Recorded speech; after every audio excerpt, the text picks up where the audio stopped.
Pernah nggak sih kalian beli barang bukan karena harganya yang murah, tapi karena penjualnya asik banget? Mereka tahu apa yang kalian butuhin sebelum kalian ngomong. Sering banget kayak ngobrol sama temen, tahu-tahu check out. Nah, bener banget. Itu bukan sihir, itu adalah magic dari personal selling. Halo semuanya, kami dari kelompok 1, perkenalkan saya Zara Aulia. Saya Bunga Dia. Saya Reski Riananda. Dan saya Arniati Asri. Di video kali ini kita akan bongkar gimana caranya untuk jualan tatap muka bukan cuma dapat duit doang, tapi juga mendapatkan hati pelanggan. Oke, mari kita luruskan satu hal.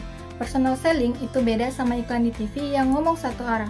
Personal selling adalah komunikasi interpersonal. Ini adalah interaksi dua arah. Di sini, penjual gak cuma ngasih info, tapi mendengarkan. Kita pakai teknik komunikasi persuasif. Tujuannya bukan cuma transaksi hari ini, tapi relationship marketing. Jadi intinya kita mau membangun hubungan jangka panjang, ya kan? Betul, ingat pelanggan itu manusia. Mereka butuh empati. Kalau kita cuma ngejar target tanpa peduli kebutuhan mereka, itu bukan personal selling, itu maksa selling. Dalam teori komunikasi, kita harus gabungin pesan verbal atau kata-kata manis dan non-verbal dengan senyum, tatapan mata, dan gestur tubuh.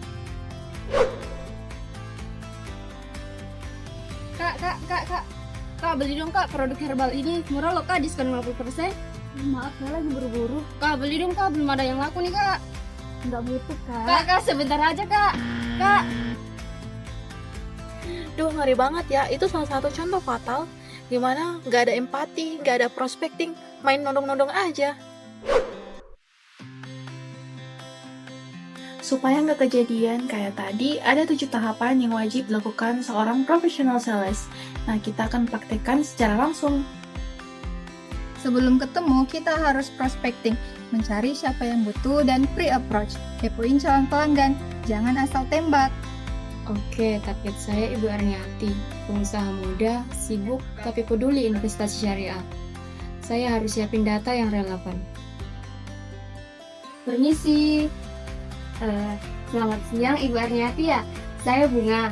Saya lihat usaha butik Ibu lagi berkembang pesat ya, Masya Allah.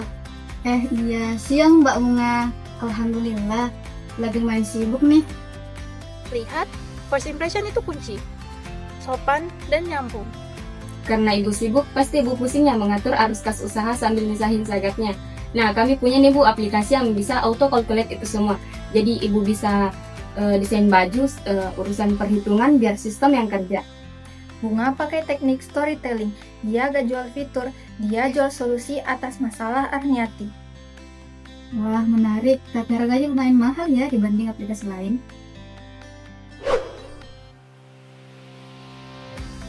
Saya paham Ibu merasa ini investasi yang cukup besar, tapi aplikasi lain belum ada fitur audit syariah otomatisnya Bu.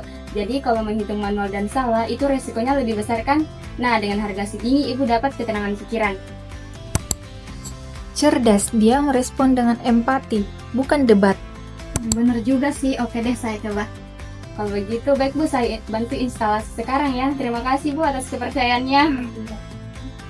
Dan itulah follow up, kunci loyalitas pelanggan.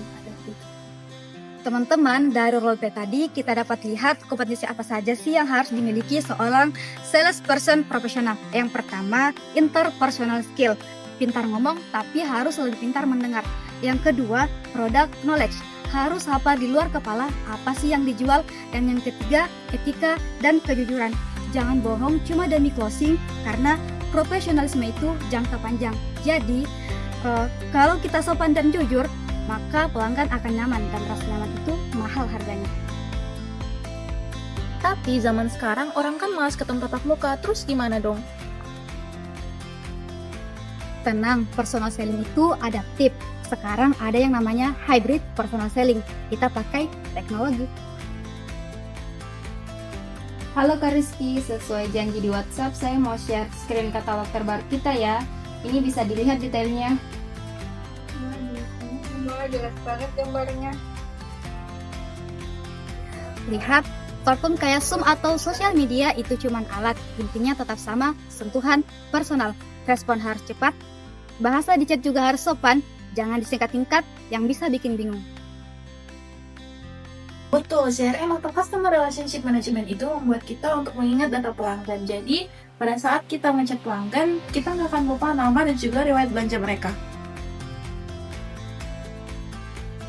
Wah, daging semua ini isinya. Jadi, apa kesimpulannya? Personal selling adalah ujung tombak komunikasi pemasaran. Ini jembatan yang menghubungkan perusahaan dengan emosi pelanggan. Kuncinya ada di adaptasi teknologi tanpa menghilangkan sisi humanisnya. Dan ingat, penjualan yang sukses itu bukan saat uang diterima, tapi saat pelanggan merasa puas dan kembali lagi. Itulah pembahasan kami mengenai personal selling. Kami dari kelompok 1 pamit undur diri. Sampai Sampai jumpa!